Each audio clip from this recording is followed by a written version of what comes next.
Hello there guys, it's Stephen here back with another video. I know it's the international break, so it's dull, it's boring, it's tedious, but today I thought I'd try and talk about Manchester City and look at a topic that a lot of people requested. If you don't already know, I go on my YouTube kind of like community bit every now and then and request for topics, and today a lot of people mentioned about talking about the idea of life after Pep Guardiola. It's terrifying, but we're going to discuss that today. But before I get into that video, I want to say thank you to The Athletic. If you don't know, I am partnered with The Athletic, which is absolutely incredible. It's the new home of football writing and has the best coverage of Manchester City that you'll find absolutely anywhere online, with a team of genuinely world-class writers, the likes of Michael Cox, Jack Pitt-Brooks, Rafa Honigstein, Daniel Taylor, David Ornstein, and our very own Sam Lee, of course. It's completely ads-free with no pop-ups and all that kind of stuff, and you can get 50% off your 12-month subscription now by clicking the link in the description, which is www.theathletic.co.uk/Esteemed Kompany. That basically is 50% off, so it's about £2.50 a month and a month's free trial. Honestly, as I've said before with these videos, I actually got that app and paid for it myself well before I actually got this partnership with The Athletic. It's brilliant. As you can see on the screen now as well, there's loads of fantastic articles there, including, like as you can see, like a piece on not just Manchester City. It's got some great writing on United struggles, which is always worth a laugh, and Fergie's hairdryer stuff, so great kind of old school insight. And then like this great piece about Peter Cech, who's currently a hockey player now for Guildford, which is mad. Papi Cisse talking about that goal, and of course Sam Lee writing a really nostalgic kind of international break kind of piece about Gerard Vikings looking back at what it was like to be a Manchester City player in the glory days. They're not so glory days, if we're being totally honest, but it's fascinating to hear him talking about Bernabia and the players and all that kind of stuff, and Ian Bishop's penchant for a pint. Go and download it in the link in the description. It's a bargain, honestly, 50% off right now at theathletic.co.uk/Esteemed Kompany. But let's get into today's video. At one point, Guardiola is not going to be here. And now that's terrifying, I know. It's absolutely frightening. But I thought I'd look at what life could be like after Pep Guardiola in terms of what we can expect in terms of Manchester City on the pitch, who we could be managing us, how the squad will fare, and all that kind of stuff. And I'm going to start initially with some personal thoughts.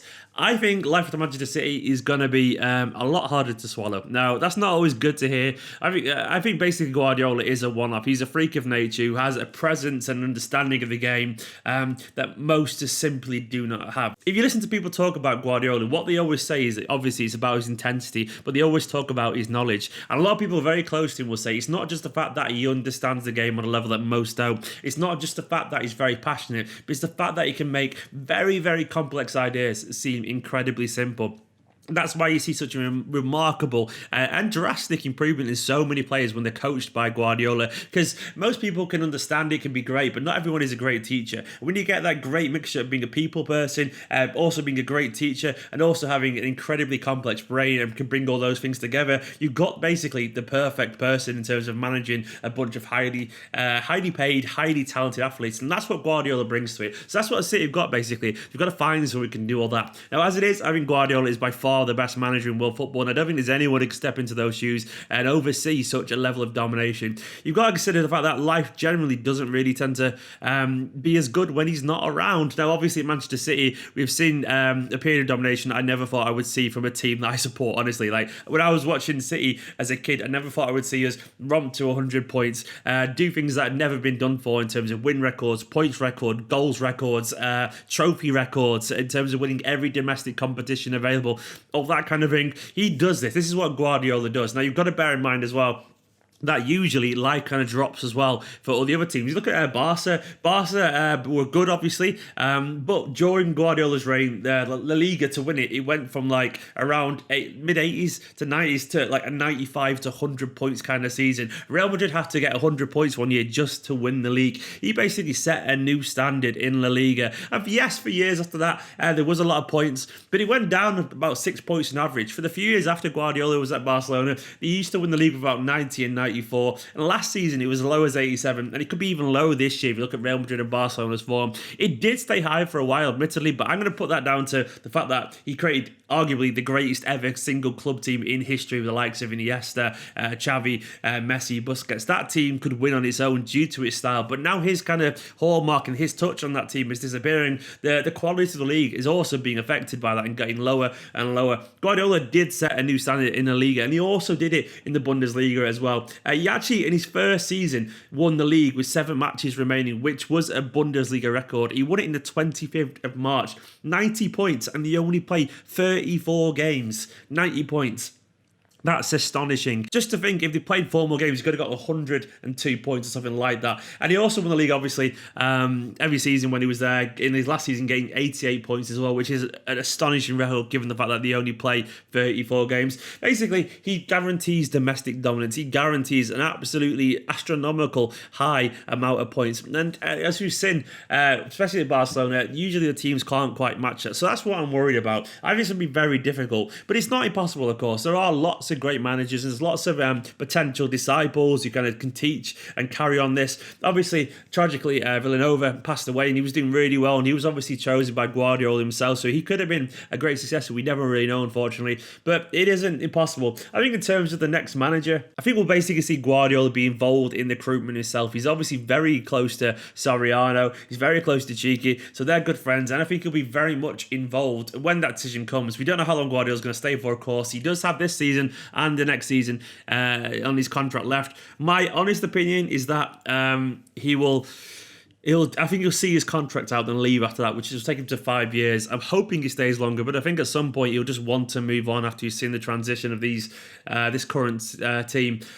I hope he stays longer, but I just can't see it personally. So if he does go, who could maybe step into his shoes? Well, the obvious one in many people's eyes is Mikel Arteta. It's a very obvious move. It's a very easy move because obviously it doesn't complicate matters. The players all know Mikel Arteta. They all respect him loads. I've spoken to a few people in general who've heard that the players like him because he has that same ability to explain very complex things in a very simple manner. Sam Lee said as such on the podcast. If you go and watch that, if you've not already. And Arteta, obviously, once again, he knows the Premier League. He's playing in the Premier League. He understands Guardiola's methods. He's a keen student of this style. So he would really smooth over that transition. Whether he's a good manager or not, we do not know because he's not had the chance to earn those stripes yet. But it would make a lot of sense in many ways. There's also someone like Dominic Torrent, obviously a very, very close friend of Guardiola's and also a man who's worked under Guardiola. He's had great success at New York, winning already over there, winning the league, which is something Patrick Vieira couldn't quite manage, and maybe that's really helped his stock raise a little bit. A man who also understands Guardiola's way. Torrent could be a very interesting one, though I suspect he'd need some kind of interim club to get a go. Vieira himself, I think, is unlikely these days. He didn't set the world alight over at New York, and he's doing all right in France, but not that great, really. He managed Nice last season to a 7th place finish, which is only one better than the previous year, and he's kind of mid-table so far, so he's not really pulling up any trees over there. It's not bad, though.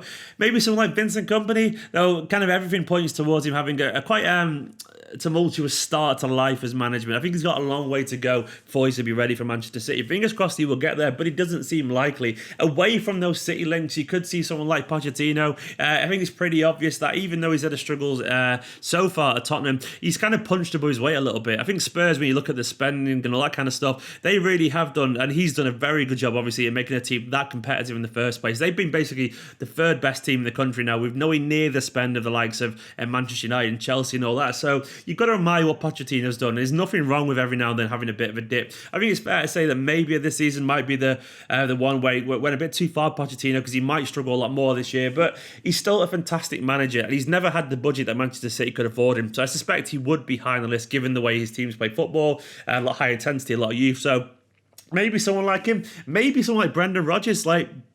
People give Brendan Rodgers a bit of a hard time, but I think he's a very good manager. I think he plays good football. I think his teams are well drilled. They immediately become in his style. He's a winner, really. He's not hard to like. I admit that. He's got a bit of something about him, makes it a bit.